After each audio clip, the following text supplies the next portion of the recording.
Unbelievable. Unbelievable. Obasanjo ambushes Soyinka on Olumo Rock. Hello, my wonderful people. I mean, some of the escapades of some of the things that happened between great leaders that we're celebrating today continue to trail us as we continue to see some of the things that have happened previously to this time. News report reaching us is that Obasanjo, did some things to Soyinka, Wole Soyinka, the Nobel literate, and this is rather, it has come up and it's sparking up a whole lot of reactions. Please don't forget to give us a thumbs up, like us, share, subscribe. Let's get all the details. How Obasanjo ambushes Soyinka on Olumo Rock. Humanity between existence, opposition, darkness paints the beauty of light, fair sketches, perils of bravery, ugliness, envy, beauty, falsehood, stake truth, dirt, ambitions, ambushes, life, good wrestling, evil, all in an everlasting tissue.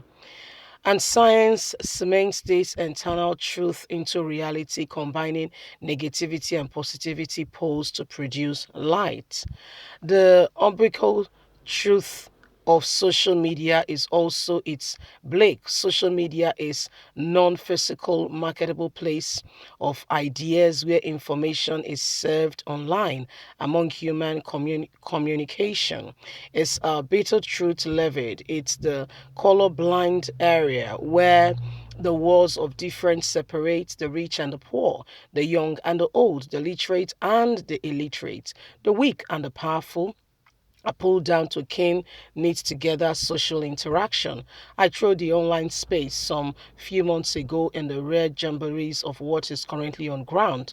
The rumors spake at the time of how some of our great leaders had lived and have continued to live and have impacted humanity, especially the formation and the existence of Nigeria. The Nobel literate advised Obasanjo to desist from struggling to restore Nigeria to the path of sanity, urging the Ota farmer to head for the monastery for pilgrimage instead.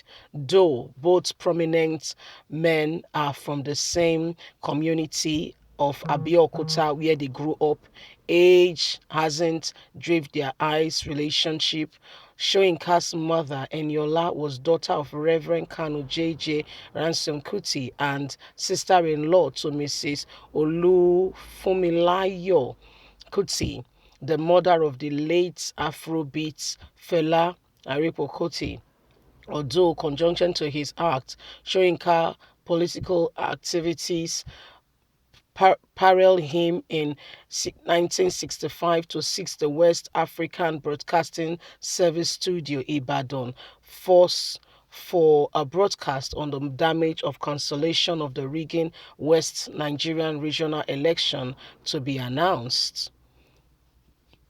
Predictably, the election turned out to be the bloodless in the country history. Both the literate and the three-term Nigerian ruler Obasanjo and army general have always been locked in a battle of words as far as back as 1967 when Soyinka described the Nigerian Civil War as a program at great personal risk. Soyinka secretly visited Enugu in 1967 with a cloud of war were about bursting into flames of wars.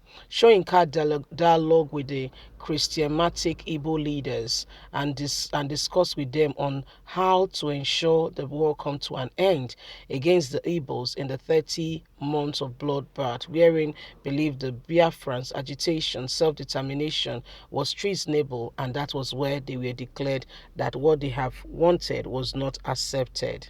So, my wonderful people, they say, Soyinka go meet some people. That's how Obasanjo na leader. But now Soyinka go meet the people say, well, say, the thing where they go on not correct. So, maybe we try to correct some of these things. Obasanjo, look at him very well. You know that is He's a shrewd businessman. Okay, he had his own fair share of things that have been done. If you know things that have been done in this country, okay, uh, oppression, injustice, you will feel for this country. Like, seriously speaking, you will feel for the sanity of this country. A lot has gone on, a lot has happened, and then you cannot begin to quantify how much people have suffered needlessly because they believe in some aspects and they believe in some ideologies that some other people do not share. Olusegun Obasanjo in his days was not a leader that you can just climb over or walk over. No, he was brutal in his own days. Yes, he had his own fair share, okay, of brutality and what have you. When people are in leadership, to a large extent, power is intoxicating. It intoxicates some people. If that's why the arms of government is there to ensure that there is that everybody is put into caution, and there is the true everybody understands that absolute power does not belong to you. If we don't do that and put those in power to check, you may be surprised what may follow. You may be surprised how they may take laws into their hands and begin to walk on people's back. Okay, forgetting that some time ago they went around the nation asking the same people, soliciting for votes and asking and making all forms and kinds of promises. If you support us here and there, we will do this, we will do that. The time came, most of them did not support like they should. The time came, most of them turned the blind eyes to the oppression of the people. And when the people spoke, they said their voice is too loud. Just like what we are seeing today. There's no democracy in Nigeria. Who told you there is such thing as democracy? We don't have it yet. We don't have anything like democracy yet. When we have democracy, you will know that we do have democracy. We don't have it yet. It's a very distant memory, I can assure you for free. Okay, it's a very distant memory. Those you thought, okay, are ready to give real leadership to this country, they are the very ones destroying the very fabric of what makes up this nation as a people. We don't have anything called leadership, so to say.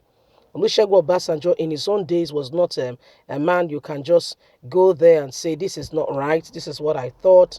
Of course, most of them in power, they have those around them who help them make certain decisions that may not go down well, okay, most of them. But how many of them are really listening to the people? Where is the avenue they've created to be able to hear the voice of the people? How many of them really seek out to hear what the people have to say? They come there, they forget the very people. Leave us a comment. We'd love to hear from you. God bless. Bye for now.